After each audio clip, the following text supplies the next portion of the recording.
Today we're going to talk about this welding table. If you follow us on our Facebook group, JC Smith Projects, or on Instagram at JC Smith Trucks, you've seen this welding table when I picked it up. And, you know, I have this understanding about Harbor Freight. I understand that they serve a purpose, and there's a lot of people in the world who don't need this stuff every single day and just don't think it's justifiable to spend the kind of money it takes to buy a higher quality or more expensive tool, whichever it is.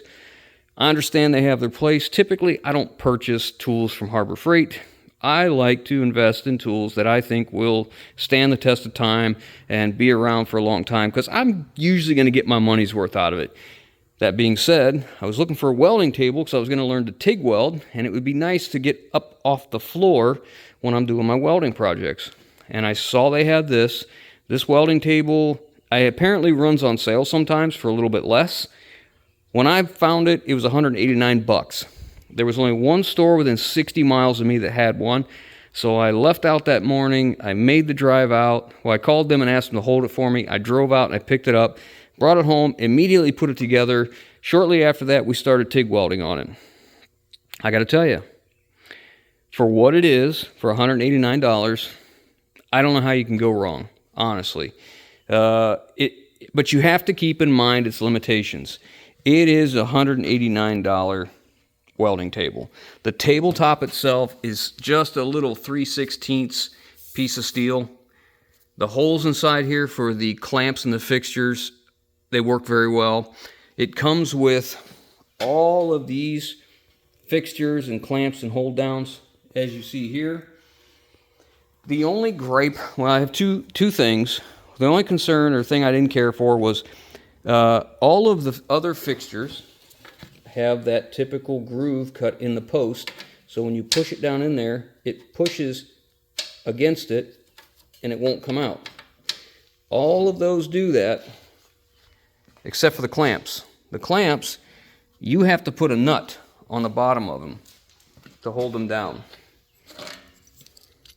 So I don't understand why they did that. It looks like these might be aluminum. Maybe that's why.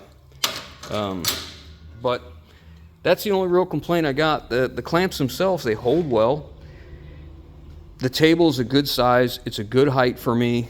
I'm not a very tall person. I can use a bar stool here and do most things comfortably. But you have to know its limitations. All right, so we deal in a lot, as most of you know, we deal in a lot of heavier things. So I'm building this hitch plate, and this is 1/2-inch plate, this is 1/2-inch plate, 1/2 inch. Same over here, 4-inch channel, 2-inch receiver, 3-inch or 3/8 plate back here. Might be pushing the limits of the table a little bit.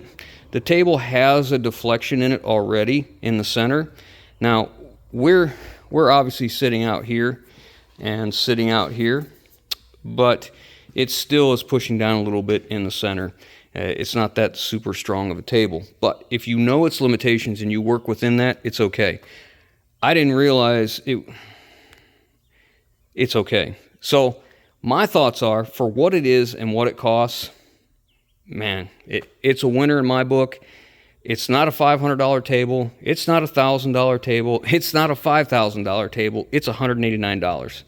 So for what we're using it for, as long as you understand it is not a perfectly level table to begin with, it is not flat all the way across, even with nothing on it from brand new. It's off some, but if you keep that in mind for what you're doing and your project doesn't require that precision, I got to tell you, $189, I'd buy it again. In fact, I may buy a second one and put the two together, because most of our things we do are larger than this 24 by 36 bed. The spacing of these holes works out very well, very, very well. Like I said before, the clamps hold well. I can flap disc these, grind on these, get them all ready to go, and it works good. So for those of you that were asking about what I thought about the table, I like it. I'm okay with it. I took out the bottom tray that goes in there to hold the legs together because we were TIG welding and I had the pedal in there. But I think it needs to be in there, because if not, the legs start to come out a little bit. So we'll have to put that back in. But that's what I think about the Harbor Freight welding table. Not bad for the money. Thanks for watching, guys. Catch you on the next one.